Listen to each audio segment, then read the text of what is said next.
Hey, what's going on, guys? Welcome back. I know we've been talking about the bender a lot lately, but literally this is the most important thing I needed to learn when using a bender to save money and not waste tube. There's nothing worse than bending a piece of tube and having it out of plane if you need a nice single plane bend. So today we're going to talk about two-dimensional planes and three-dimensional planes. I'm going to keep this one really quick because it's actually really easy if you use the right tools.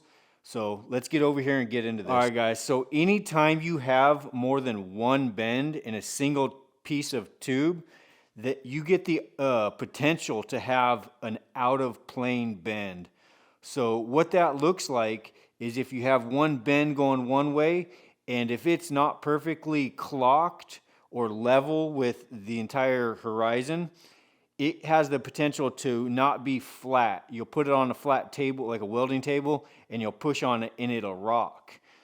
You don't want that most of the time. Sometimes you do want, a tube to kick out for like an A-pillar that goes all the way back and needs to kick back in or something, or there's all kinds of scenarios where you'd want to clock a piece of tube so it kicks in like 8 degrees or some random number. Depends on what your recipe calls for.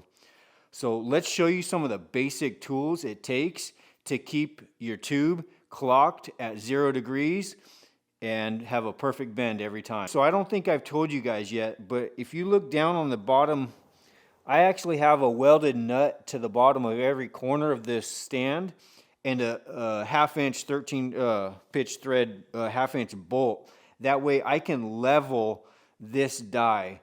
Anytime you're going to start with tube work, you want to make sure your bender is totally level with the horizon. Unless you're using a vertical, then you want it plumb, nice and vertical. But in this configuration, I need to adjust those bolts depending, because my floor's got drainage and it's, nothing's going to be perfectly level as far as the floor.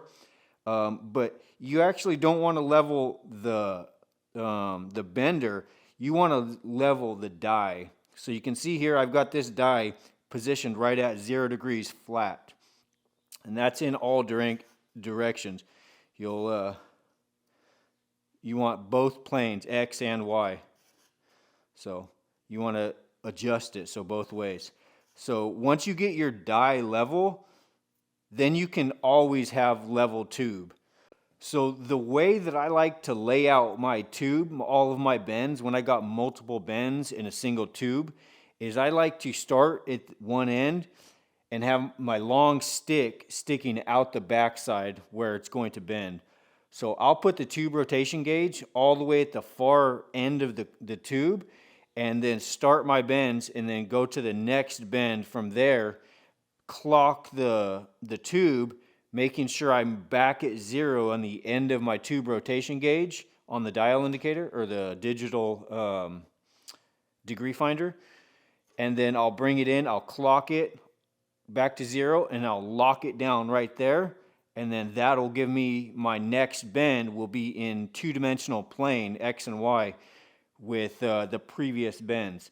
And every time you move it, you just have to clock the tube back to 0 all the way back there at the end. This clamp here will actually be all the way at the end of the tube, and every time you move it, all you have to do is rotate it back to 0 degrees when you slide it to your next mark.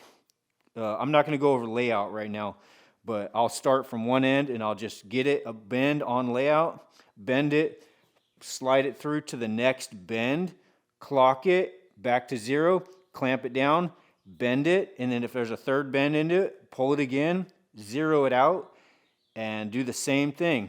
What that'll do is that'll ensure that every bend is nice and flat with each other, a flat plane.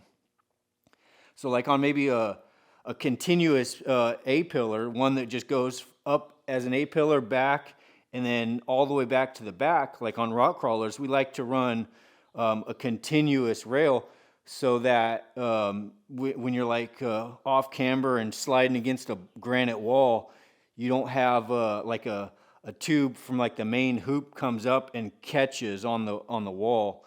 So it's good to have a whole continuous pillar in one. And a lot of times the rear of the vehicle will be pinched in, it'll be dovetailed.